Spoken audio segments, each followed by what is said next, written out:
sling for the Taiwanese T91 rifle, the standard rifle of the Taiwanese military. This is the standard issue sling. Really interesting that the Taiwanese opted for a 3-point sling. These are more complex than standard issue rifle slings in most countries.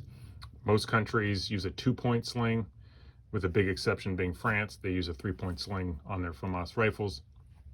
Maybe there's another sling out there for a country that is even more complex than this. Just tell me in the comments.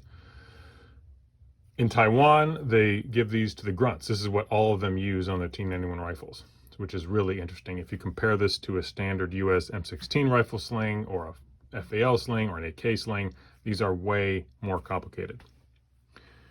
Anyway, the way that you would typically see this set up is that this front hook goes into the Sling Loop provision, which is on the front gas block on the T91 rifle. So it goes in the front. Imagine we're setting this up as a right-handed operator. Goes in the front hook there. This piece here goes around the provision for the sling, which is on the buttstock of the T91 rifle, which is essentially a copy of the M4 collapsible buttstock. This is the loop around there and then attach here. So this would be hanging off the buttstock. The way that you would carry it is you'd put your right arm through here, through the middle, and this would then go up over your head so that this is up on your, coming over your left shoulder. This piece is on your chest, and then this comes out over and under your right armpit. So as from a right-handed operator. So hopefully that helps you understand how that works. The first thing you notice about this sling is that it's surprisingly heavy. And there's a few reasons for this. The first is that all the metal fixtures on here are surprisingly thick.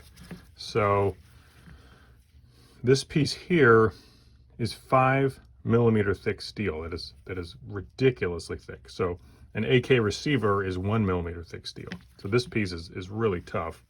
Everything else is fairly thick also. This is 3mm thick. This is also 3mm steel. I think the thinnest one we have is 1.5mm thick on this piece here. So also the webbing is all 30mm webbing. They're on the metric system, and so it's really tough. 30mm is just a hair under 1.2 inches, so it's basically the equivalent of the 1.25 inch style webbing that we see here in the US. So that adds a lot of weight because those 3-point slings have a lot of webbing to them, as you can see here. So that makes it fairly heavy. The way that you would adjust the length is with this piece here.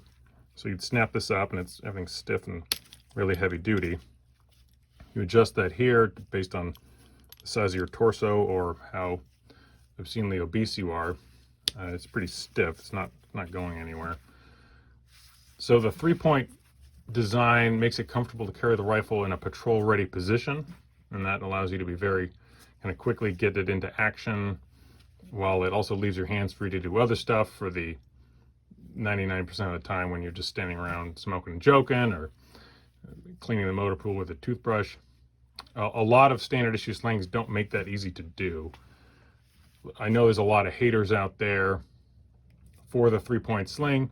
A reasonable criticism is that they are too complicated, and all this extra webbing gets caught up in stuff, and like, do I put my arm through here or do I put it through here?